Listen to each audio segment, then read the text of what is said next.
Então, pessoal, essa é a nossa quinta aula, Informática para a Internet, do curso de Informática para a Internet, Internet e Conectividade, aula 5. O que é que nós vamos ver na aula 5, pessoal?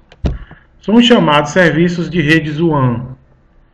Apresentar a tecnologia de rede de alta velocidade ATM, demonstrar como funciona a tecnologia de banda larga mais utilizada no Brasil, a ADSL, é o que nós encontramos em nossas casas, na Velox, compreender o que é roteamento e roteadores, apresentar o que são sistemas autônomos, apresentar as VPNs, uma tecnologia em ascensão no mercado de TIs. Então, as redes WANs são conhecidas como redes de longa distância. Nesta aula serão apresentadas algumas tecnologias, serviços e protocolos de rede WAN, que funcionam na internet. Estamos partindo da visão do micro para a visão macro. No final dos anos 80, surgiram novas tecnologias de rede que permitiram o renascimento da rede, conectando cada vez mais os usuários na web, compreender os serviços de rede WAN e proporcionar ligar vários pontos com aulas anteriores. Falamos aí de DHCP, de firewall, de gateway. Então hoje tudo nós vamos fazer uma ligação com os pontos anteriores. São redes. O que é a ATM? A sigla ATM do inglês Asynchronous Transfer Mode, ou comutação de pacotes, surgiu no final da década de 80 para o início da década de 90. Entre suas principais tecnologias se destacam a arquitetura de rede de alta velocidade, orientada à conexão e baseada na comutação de pacotes de dados, tratando dados como vídeo e áudio em tempo real. É uma tecnologia mais rápida do que a TCP/IP que nós temos hoje. É uma tecnologia de altíssima velocidade, com um tratamento diferenciado para pacotes de vídeo e áudio. Essa tecnologia de alta velocidade comuta as informações, ou seja, transfere as informações, isto é, encaminha os dados pelas redes, sendo responsável direto ao impulsionar o crescimento da banda larga. Para fazer uma rede ATM é necessário ter um switch ATM entre as redes para se conectar. Então, esses produtos ATM que nós temos é diferente de um switch comum que nós trabalhamos com THCP, THCP e TCP/IP. Ele é um switch diferenciado, mais caro, porém com desempenho melhor. Só que as redes ATM também sofrem com as chamadas incompatibilidades tecnológicas. O que seria essa incompatibilidade tecnológica? Eu tenho em minha casa uma rede totalmente com a estrutura ATM, certo? Tecnologia ATM. Só que eu vou me conectar a essa rede ATM em minha rede internet, na internet. ATM é uma tecnologia diferente de TCP/IP. Só que a internet roda o quê? TCP/IP. Então, se eu tiver na minha rede interna uma rede de alta velocidade, não vai adiantar muita coisa, porque ao me conectar na internet, trafegar dados, aí vai uma lentidão, por conta que nas redes de internet não funcionam ATM, sim TCP/IP. Tem que haver a conversão de dados que são feitos numa rede ATM para uma rede TCP/IP. Muitas vezes não é convencional. Além dos gastos serem maiores, certo? Há essa complicação de incompatibilidade entre ATM e TCP/IP em certos momentos. Por isso que as redes locais geralmente preferem trabalhar com TCP/IP do que com ATM. Porque não há necessidade de você converter tudo que você faz na sua rede local em TCP/IP, porque sua rede já trabalha com TCP/IP. Então uma rede que é TCP/IP numa rede local, ao conectividade na internet, ao conectar na internet, vai ter uma qualidade maior, porque ambas são redes TCP/IP, o que não acontece com ATM. Por isso que muitas empresas não trabalham com ATM, apesar de ser uma rede de altíssima qualidade, mas justamente por essa incompatibilidade em certos momentos com TCP/IP. Então a tecnologia ATM trabalha com o conceito de células, isto é, com uma analogia de pacotes de dados, utilizado de suporte meus fios com cabos coaxiais, patrançado, etc. Outra grande vantagem é a utilização do qualidade de serviço, o QoS. Certo? Com essa tecnologia é possível definir níveis de prioridade para diferentes fluxos de rede. A célula encaminha informações pelos canais e caminhos virtuais estabelecidos entre as redes ATM.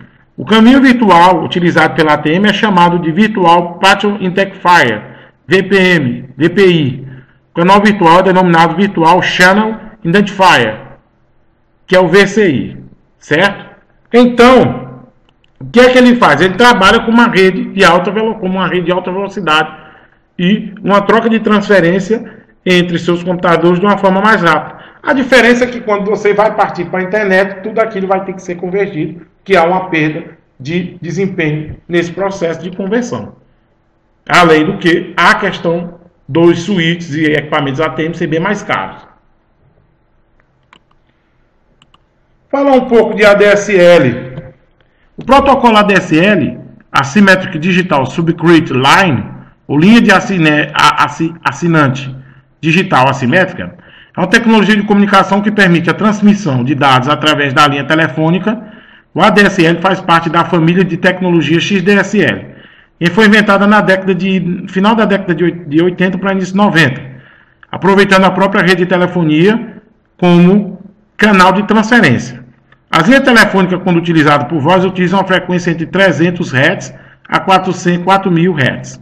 A ADSL utiliza uma frequência que não são utilizadas pela linha telefônica, sendo possível transmitir dados e voz utilizando mais de uma frequência ao mesmo tempo.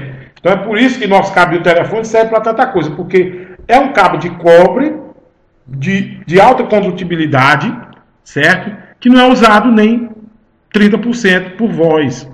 O restante pode trafegar qualquer informação. É por isso que em nossa rede nós podemos ter uma chamada telefônica e trabalhar com dados.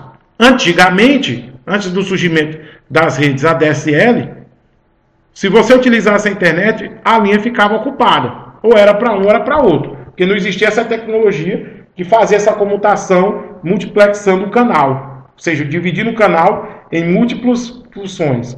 Com a rede ADSL, isso é possível. Você pode trafegar na internet tranquilo e o seu telefone não vai dar sinal de ocupado.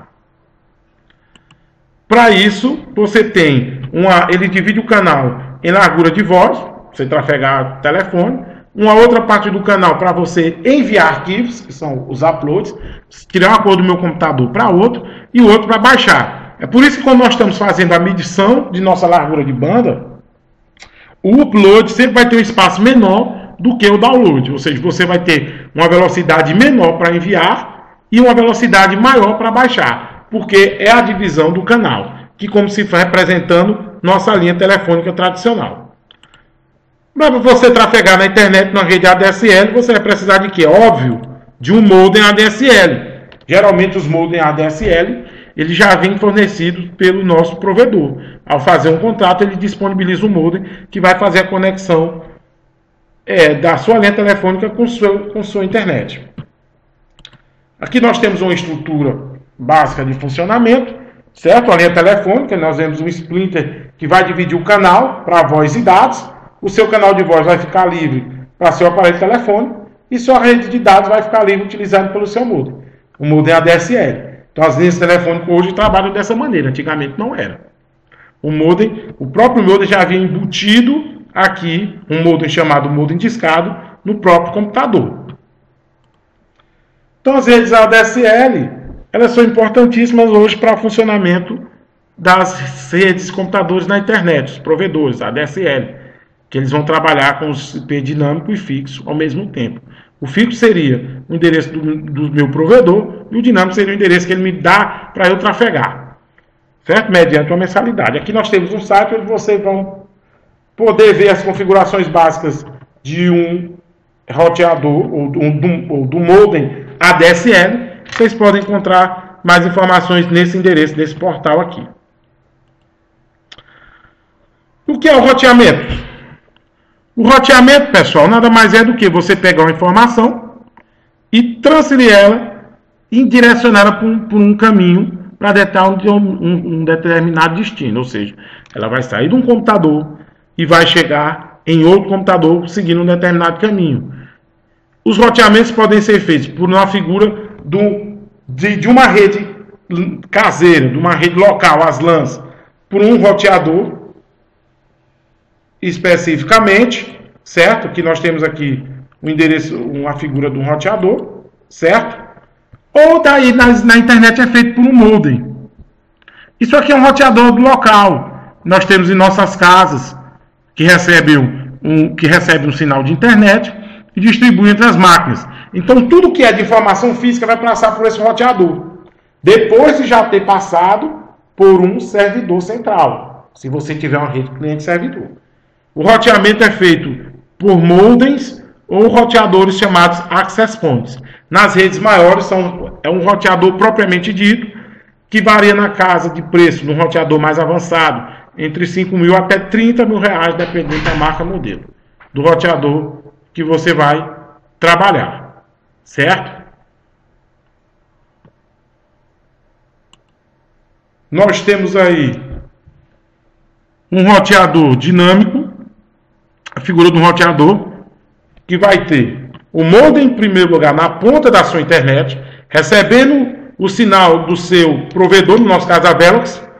O modem vai dar um sinal de internet, um sinal único para o roteador, sem fio. Ele vai liberar IPs para as máquinas de forma dinâmica, como um sinal de internet. Então, de um sinal só que eu recebo do meu modem, ele consegue rotear para que outros computadores possam usar aquele mesmo canal, aquele mesmo sinal, aquele mesmo endereço que foi atribuído pelo meu provedor. Meu provedor de internet, ele vai me dar um endereço só válido para funcionar na internet. E o roteador vai compartilhar esse endereço válido entre as máquinas que fazem parte daquela rede. Antigamente, quando você não tinha as redes ADSL, para cada máquina que você tinha em sua casa, você tinha que pagar um acesso para ela, individualmente. E aí era mais custo. Hoje você compra um acesso só, e o acesso significa ter um endereço em separado. Então eu alugo um endereço no meu provedor, e esse endereço eu posso compartilhar para quantas máquinas o meu roteador sem fio permitir. Então ele é que vai dizer a quantidade de máquinas que eu posso trabalhar. Obviamente, quanto mais máquina, mais lenta a rede vai ficar. Então nós temos que fazer um balanceamento de uso da quantidade de máquinas que vou poder usar por este roteador. Certo? Nós temos ainda aí sistemas autônomos, certo? O que é um sistema autônomo? Uma rede interna administrada por uma entidade é um sistema autônomo. Cada rede interna conectada à internet possui estações de trabalho, roteadores e administradores por uma única entidade. Logo, a internet é um conjunto de sistemas autônomos interligados. Normalmente no Brasil, os provedores, que são os ISPs, são sistemas autônomos independentes. Então, o que são sistemas autônomos? Minha casa ela pode ser considerada um sistema autônomo porque eu tenho uma estrutura interna de funcionamento que está ligada a um provedor. E o meu provedor, por sua vez, tem outros sistemas autônomos interligados a ele, que vai dar conectividade, ele, por sua vez, dá conectividade à internet. Então, cada sistema autônomo que ele é responsável é uma rede interna que ele tem que controlar. E então, a internet é formada por vários sistemas autônomos, independentes, interligados entre si, trocando informações. Certo? E aí é o funcionamento das redes mundiais de computadores. Para os sistemas autônomos funcionarem, eles precisam trabalhar com protocolos, que são os protocolos de roteamento, ou seja, são os protocolos que são usados pelos provedores, que fazem com que as informações saiam do meu computador e cheguem até um computador lá da China, por exemplo. Então nós temos o protocolo EGP, que é o Stereo Gateway Protocol, que é um protocolo de grupo, utilizado para fazer comunicações entre sistemas autônomos, ou seja, entre roteadores, e o IGP, que é o Interior Gateway Protocol. É um grupo de protocolo que faz a comunicação entre roteadores de um mesmo sistema autônomo. Então, por exemplo, esse EGP, ele é usado na internet. Eu me conecto através da internet, através de um EGP. Numa rede interna, como por exemplo, de uma grande empresa, eu vou ter várias filiais interligadas que por sua vez vão se conectar à internet. Então já vão trabalhar com o IGP, que é o Interior Gateway Protocol, interligando assim diferentes sistemas autônomos, cada um com seu roteador independente. Aqui nós temos o exemplo de vários roteadores interligados entre si. Cada roteador desse, por sua vez, tem uma rede interna separada, trabalhando de fundo, com o qual ele é responsável. Então, esses são os chamados sistemas autônomos. A VPN, por sua vez, que se apresenta com uma opção de segurança cada vez mais popular para a interconexão de redes corporativas, ela cria um canal de comunicação seguro com criptografia, fim a fim, dentro de uma estrutura da internet. É como eu estivesse interligando, por exemplo, eu tenho duas empresas, certo? Uma aqui e outra, digamos, lá em São Paulo. Eu não vou ter como pegar um cabo de Floriano diretamente para São Paulo, na estrutura minha, que não seria válida. Então, o que é que eu faço? Eu crio uma ligação entre minha máquina entre máquinas da minha estação aqui em Floriano, com minha estação de São Paulo, utilizando a estrutura de interconexão que a internet me funciona. Só que eu vou criar um canal meu, somente meu, com seguro, criptografado, que vai me permitir ligar diretamente meus computadores. É como se eu tivesse uma rede privada dentro da internet. Por isso o nome virtual é VPN. Virtual Player Network, certo? Uma rede virtual privada, ou Virtual Private Network. Uma rede virtual privada, utilizando a estrutura da internet. É como se fosse uma rede privada dentro da internet. Para isso, ela vai utilizar mecanismos de segurança. Digamos aqui, eu tenho aqui minha empresa interligando com uma faculdade, outras empresas, utilizando a estrutura da internet, mas utilizando o meio de conexão entre meus computadores e ele. Para isso, existem inúmeros programas.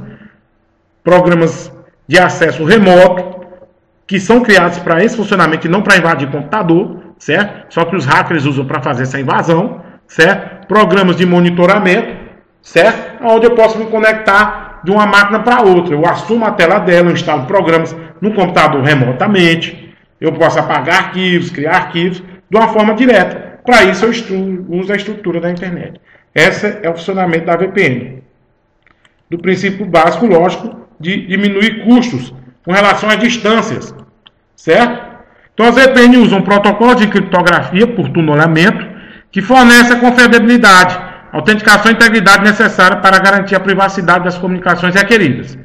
Quando adequadamente implementados, esses protocolos podem assegurar comunicação segura entre duas redes, certo? Como mostra aqui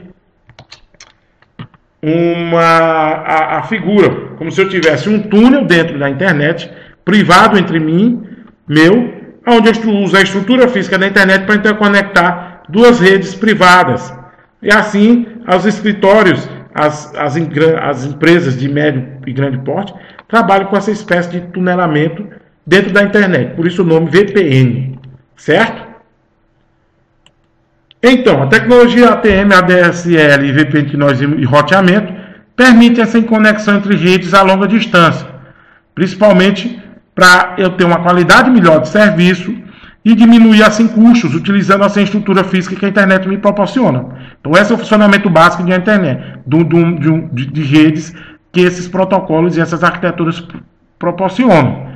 Antes, por exemplo, da ADSL era complicado se usar o telefone e a internet ao mesmo tempo. Eu usava um, usava outro. Hoje, com os modems e a ADSL, nós temos um melhor funcionamento. Certo? Então, espero que vocês tenham gostado. Dê uma olhadinha no material. E no fórum de discussão a gente vai tratar sobre esses assuntos. Até mais e até a próxima aula.